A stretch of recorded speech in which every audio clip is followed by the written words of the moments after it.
Wow, thank you. I think I know what I'm doing next year for Valentine's Day. I want to make it into that. Well, thank you. Okay, that was Sarah Shelby. Next up we have Jennifer Zilm. Jennifer is the author of Waiting Room, published by Book Thug last year, and 2 chapbooks, October Notebook and The Whole and Broke Yellows. She's presently working on a poetic mashup of Surrey Girl Jokes and Proust's In Search of Lost Time. Please welcome Jennifer Zilm.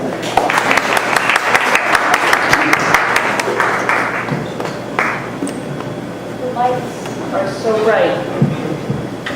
Okay, so how many Surrey girls know? What's the difference between a Surrey girl and a dryer?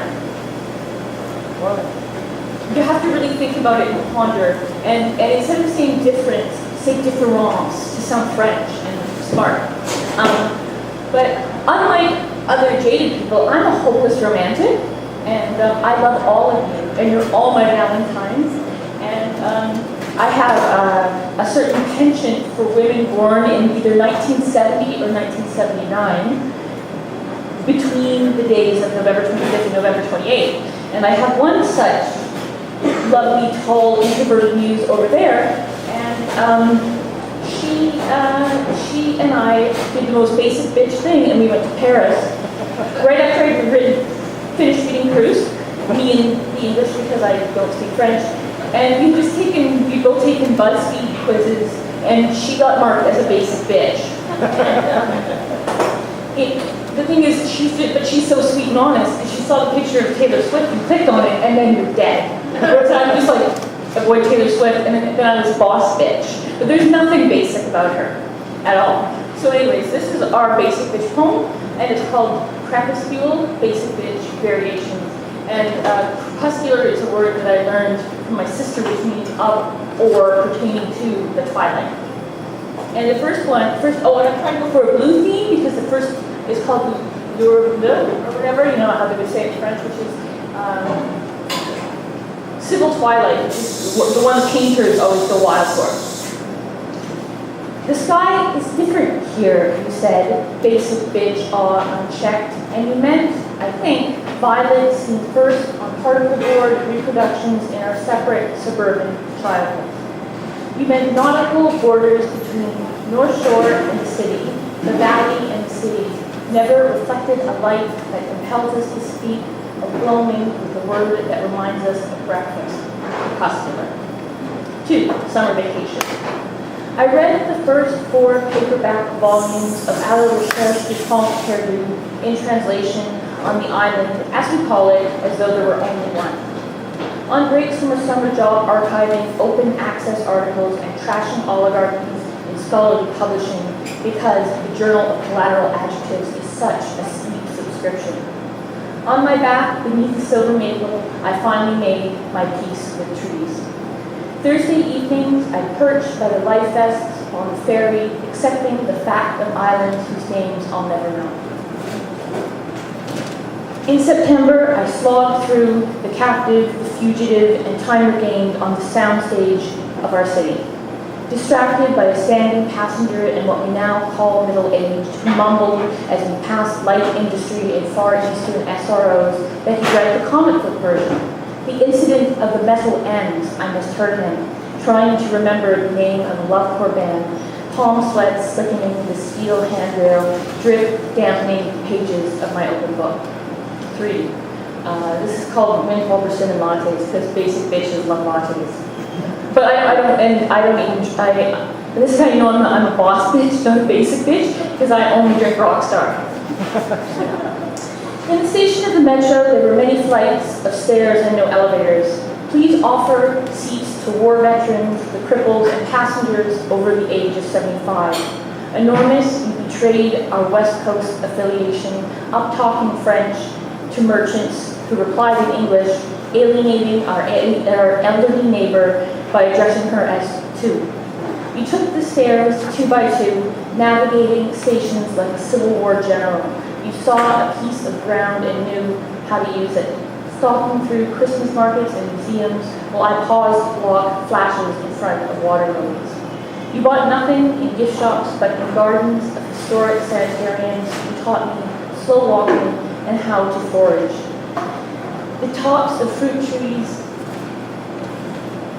just inches from your fingers, you refuse to pluck a single persimmon, salvaging in the grass for one burst open. You held open a long, piano-playing, cool hand, giving me a chunk of souvenir windfall. So that's my love poem to that tall, lovely introvert who's a giant and 6'3". And also is named Jennifer, because another fantastic thing is if you were born between the years 1972, 1986, there's a 1 in 10 chance your name will be Jennifer. And so eventually you turn 30 and you're like, everybody I know is Jennifer. And you can even think, that's it, fuck it, no, nobody but Jennifers for the rest of my life. And, but then you start to realize that maybe that's also a great idea. But I was trying to figure out like why it was that I couldn't get rid of these November girls, as I like to call them, these November 1970, 1979 girls, because I have 1, 2, 3, count to 4, and they all have 3-syllable names. I'm like, what the heck is going on here? So I tried to do a little bit of research on it, and I wanted to read this poem because it was highly influenced by Carol's tarot class. And it's called An Epidemiology of Recent Muse Naming Patterns. I apologize if anyone's heard an earlier draft of this poem. Workshop the fuck out of me, muse. Riding a triple-digit bus to Howe Sound to find an old summer camp on Keats Island, passing a Chinese dollar store perpetually going out of business, I lift my eyes from the open windows on my BlackBerry to catch sight of a recycling billboard, an afterlife for every blue. A black e-book in my first window, an owl purple on its cover. Step out of your dress and into the poem. My mentor's email, window 2, from Old City Vilnius. I'm a muse poet, but money's tight, so perhaps I can give you some hints about slant rhyme and where it might find her. Behind window number 3, a ruin of hymn data. A dynamic red map traces an epidemiology of daughter names. See how Emily infects from the northwest, Ashley from some Confederate longing in the deep. I'm after Muse 0. I don't know her exact dates, but suspect she was born in the ember months of 1979 or the airy months of 1970. The map suggests her name is Jennifer, Kimberly, Allison, or Rebecca, but I suspect, like a hooker, she has a secret name unknown even to her mother. With my shitty devices and all of God's dirty little databases in my city's hurt ocean roads, I sought her. At Crab Part, I thought I saw her sleeping, that lovely girl of water and harbor, that high modernist imaginary daughter, and in a suburban strip club, I glimpsed her molting like a rusting nesting dog. In tarot class, the 4 of Cups warned me against rejoicing in easy loss. The context of the query was Queen of Cups, which meant mother, but also magic. After that, I had peaceful nightmares. Mindful nightmares. Over the bridge is a new suburb. A ferry is just a bus walking on water. On Keats Island, there's no reception and a few fields cleared for my waiting. Once it gets dark, there will be owls everywhere. I consider that poem a little bit dark, and I think I promised you sunny. And so I'm going to go way back to Valentine's 2003, when somebody gave me John Cash reading the entire New Testament as a Valentine present. And you have to know me to know that that Valentine's Day present was laid aside me before the world was made. And because I used to go around when I was around that age saying like, well, you know, Jesus is my only Valentine because that shuts everyone up. Nevertheless, I realized I do have a certain affinity for sort of Southern gospel music, and certain white trash boys who sing it, and also Mahalia Jackson. So this is called Gospel. 1.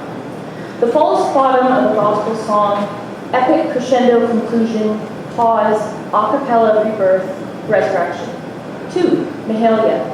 How harshly sweet your voice against the obesity of the piano keys banging. Mahalia. Those waving notes are decadent Eucharist, but this is not communion, Mahalia. You breathe in the middle of the line, Mahalia. Your breath lifts me to a celestial pedestal where I can look down and love from a distance. because God is not only love, but also absence, just as your voice abstracts away from the rest of the choir, juxtaposition of deep breathing against that cheap church organ. 3. Elvis. Elvis, I never loved you until Graceland. Then, wet pink face against the red cover of Touch Me. You sang, he is the king of all kings. And this was true testimony, because who else would know? Then once I was listening to He Is My Everything on the eastbound SkyTrain, got off in New West, walked up a hill into a brown brick Pentecostal church, and they were singing the same song.